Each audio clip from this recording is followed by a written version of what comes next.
बिस्मिल्लाहिर्रहमानिर्रहीम। अस्सलामुअलैकुम। Welcome to my channel. आज हम लीनियर अलजेब्रा का बहुत ही इम्पॉर्टेंट टॉपिक डिस्कस करेंगे जिसका नाम है आइगन वैल्यूज़। तो सबसे पहले हम इसकी डेफिनेशन कर लेते हैं। Let A be any square matrix. A कोई स्क्वायर मैट्रिक्स होगा। स्क्वायर मैट्रिक्स किसे कौन सा मैट्रिक्स होता है? एक ऐसा मैट्रिक्स होता है जिसकी रोज़ और कॉलम की तादाद सेम होती है। Scalar lambda. अब यहाँ पर जो मैंने स्केलर मेंशन किया हुआ है ये एक किसी कांस्टेंट नंबर की बात कर रहा हूँ मैं, और वो जो नंबर होगा उस नंबर को हमने किससे रेफ़र करना है, रिप्रेजेंट करना है, लैम्डा से रिप्रेजेंट करना है। Is called an eigen value of a matrix A. जो लैम्डा है उस मैट्रिक्स की आइगन वैल्यू बनेगी तब if there exist a non zero column vector v such that, अगर हमें एक कॉलम वेक्टर मिल जाता है, यानी कि वेक्टर जो है वो किस फॉर्म में होना चाहिए, कॉलम की फॉर्म में होना चाहिए, तो उसको हम यहाँ पर मेंशन कर रहे हैं। अगर वो इस रिलेशन को वेरीफाई करे तो लैम्डा को हम बोलेंगे कि लैम्डा हमारी आइगन वैल्यूज़ है उस पर्टिकुलर मैट्रिक्स की। तो इसको मैथमेटिकली किस तरह से लिखा जाएगा, आपको ये इक्वेशन याद रखनी पड़ेगी कि एक मैट्रिक्स ए है, आपने इसको वेक्टर v के साथ क्या कराया है, मल्टीप्लाई, और लैम्डा कोई एक ऐसा नंबर है अगर वो किसी वेक्टर उसी वेक्टर v से मल्टीप्लाई हो जाता है और ये दोनों साइडें आपस में इक्वल हो जाती हैं तो उस लैम्डा को हमने कहना है कि वो हमारी आइगन वैल्यू है। अच्छा, अगर मैं ये प्लस लैम्डा v जो है अगर मैं इसको इधर ट्रांसफ़र करूँ तो ये प्लस का होगा, इधर आके माइनस हो जाएगा। फिर अगर इसमें से मैं कॉमन लूँ तो कॉमन जो है मेरे पास v के बराबर आ रहा है, v मैंने कॉमन ले लिया, यहाँ पर आपके पास a रह जाएगा, माइनस साइन, यहाँ पे लैम्डा रह जाएगा। लेकिन स्टूडेंट यहाँ पर मैंने i लिख दिया है।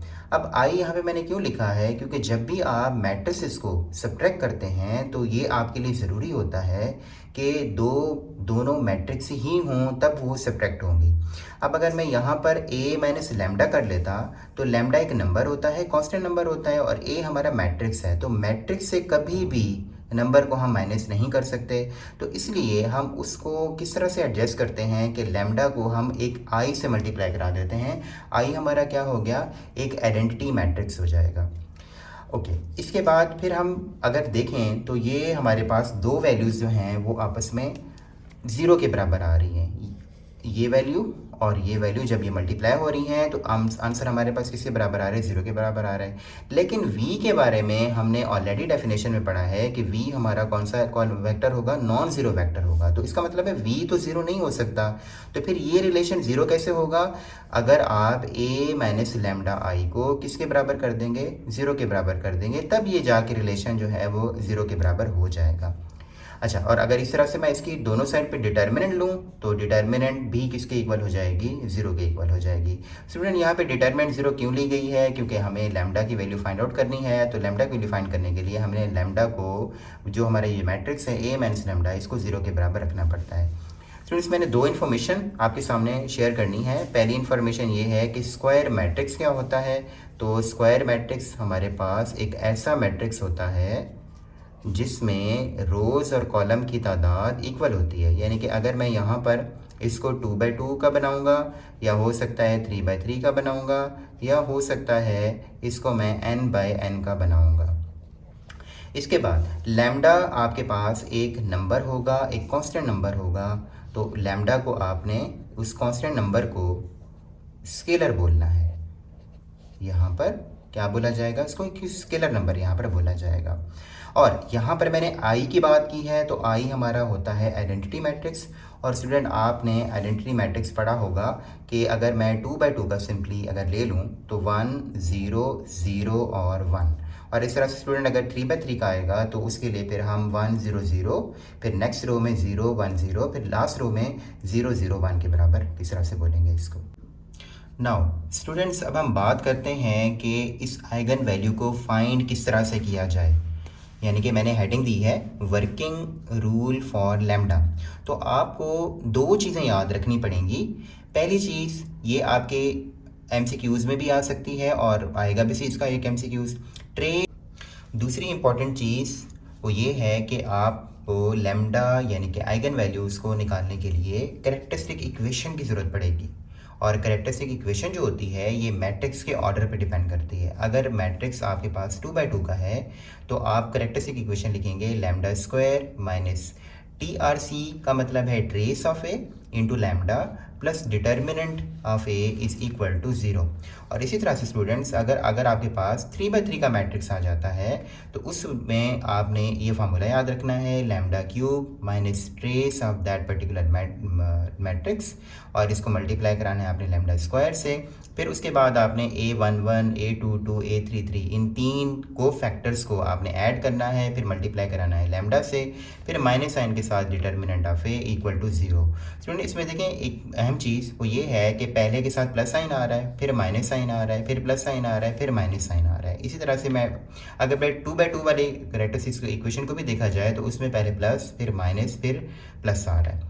और स्टूडेंट इस तरह से यहाँ पे जो मेन चीज़ और हमें नज़र आई है वो ये है कि A11, A22 और A33 ये हमारे को फैक्टर्स होते हैं मैट्रिक्स के, और इसको निकालना आप लोग पहले से जानते होंगे। आप लोगों ने क्रैमर्स रूल या फिर आपने मैट्रिक्स इन्वर्जन मेथड पढ़ा था, तो उसके अंदर इनको निकाला भी जाता है 1 बाय 1 करके। स्टूडेंट्स अब हम एक क्वेश्चन सॉल्व करते हैं, find eigen values of matrix A. और आप देखें मैट्रिक्स जो ए है ये एक स्क्वायर मैट्रिक्स है और इसका जो ऑर्डर है वो 2/2 का मैट्रिक्स है। तो मैंने आपको बताया था कि जब भी 2/2 का मैट्रिक्स आएगा तो सबसे पहले आपने इसकी इक्वेशन लिख देनी है। कैरेक्टरिस्टिक इक्वेशन वो होती है lambda square minus trace of A, और इसको आपने मल्टीप्लाई करा देना है लैम्डा से, और फिर डिटर्मिनेंट ऑफ ए आपने लिख देना है और इक्वल टू कर देना है 0। अब स्टूडेंट इसको आप इक्वेशन नंबर 1 का नाम दे दें। इस पे हमने वर्किंग करनी है मज़ीद। आपको चाहिए 2 चीज़ें, पहले चाहिए डिटर्मिनेंट, तो आप पहले डिटर्मिनेंट निकाल लें। इसका डिटर्मिनेंट निकालने के लिए आप वही पुराना तरीक़ाकार हमारा 1, 3, 2 और 2 डिटर्मिनेंट कैसे निकालते हैं, इनको आपस में मल्टीप्लाई कराया जाता है। तो 1 को जब मैं 2 से मल्टीप्लाई कराऊंगा तो मेरे पास आंसर आ जाएगा 2। और इसी तरह से जब इनको मल्टीप्लाई कराते हैं तो दरमियान में एक माइनस साइन भी रखते हैं, तो ये माइनस कितना आ जाएगा 6 आ जाएगा, तो ये आपके पास बराबर हो जाएगा -4 के। अच्छा, इसी तरह से जब ये डिटरमिनेंट निकल आया है तो अब आप क्या निकालें, ट्रेस निकाल लें। ट्रेस को शॉर्ट फॉर्म में TRC लिख देता हूँ मैं, और ट्रेस ऑफ ए जो है ये आपने निकालना है। तो ट्रेस ऑफ ए क्या था, जो आपका मैट्रिक्स था उसके जो मेन डायगोनल के एलिमेंट थे ना उनको आपने सम करना था। तो आप ये देखें कि जो मेन डायगोनल के एलिमेंट हैं इनको मैं हाईलाइट भी कर रहा हूँ। आप क्या करेंगे, 1 और 2 इनको प्लस कर देंगे। तो 1 और जब 2 को मैं प्लस करूँगा 1 + 2 तो आंसर मेरे पास 3 के इक्वल आ जाएगा। नाउ अब आप इक्वेशन नंबर 1 इम्प्लाइज कर सकते हैं। इक्वेशन नंबर 1 इम्प्लाइज करें तो इसमें आ जाएगा आपके पास लैम्डा स्क्वायर। अब आप ट्रेस की जगह पर रखेंगे 3 लैम्डा, साथ में मल्टीप्लाई हो जाएगा, और डिटरमिनेंट की जगह पर आप रखेंगे -4 इक्वल टू कर देंगे 0। तो स्टूडेंट ये एक क्वाड्रेटिक इक्वेशन है, इसके आप फैक्टर बना सकते हैं। तो अगर मैं इसके फैक्टर बनाता हूँ तो लैम्डा स्क्वायर माइनस यहाँ पर मुझे इसको 4 में तब्दील करना है, तो ये 4 लैम्डा प्लस का लैम्डा, यानी कि मैंने फैक्टर बना दिए 4 के, और माइनस का 4 इक्वल टू क्या हो जाएगा, 0 हो जाएगा। फिर आप यहाँ से लैम्डा कॉमन ले लें। जब लैम्डा कॉमन लेंगे तो लैम्डा -4 हो जाएगा, और इस तरह से जब आप यहाँ से कॉमन लेंगे 1 तो ये लैम्डा -4 हो जाएगा, और ये इक्वालिटी हो जाएगी 0 के, लैम्डा -4 हो जाएगा। और इसी तरह से दूसरा जो हिस्सा है वो लैम्डा +1 हो जाएगा और इक्वल टू 0 हो जाएगा। तो लैम्डा के आप 2 आंसर जो है वो निकाल सकते हैं। पहला आंसर आपके पास आ जाएगा लैम्डा -4 इक्वल टू 0, और दूसरा आंसर आ जाएगा lambda +1 equal to 0।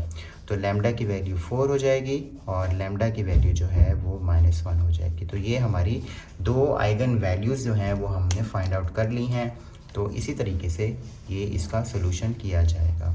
Student quadratic equation बनती है आखिर में आके, और क्वाड्रेटिक इक्वेशन का आपको पता है कि आपके जो आंसर हैं कभी वो डिस्टिंक्ट नंबर भी आ जाएंगे, कभी वो सेम भी हो सकते हैं, और कभी वो कम्प्लेक्स में भी आ सकते हैं। तो ये अगर ये तीनों तरह के जो आंसर्स हैं आइगन वैल्यूज़ के वो पॉसिबल हैं। Thank you students. ये प्रैक्टिस क्वेश्चंस हैं, और ये मैंने आपको 4 डिफरेंट तरह के मैट्रिसेस दिए हुए हैं। आप इन पे जो है वो सोल्यूशन करेंगे, इनका वैल्यू ऑफ लैम्डा फाइंड करेंगे, आइगन वैल्यूज़ जिनको हम कह रहे हैं।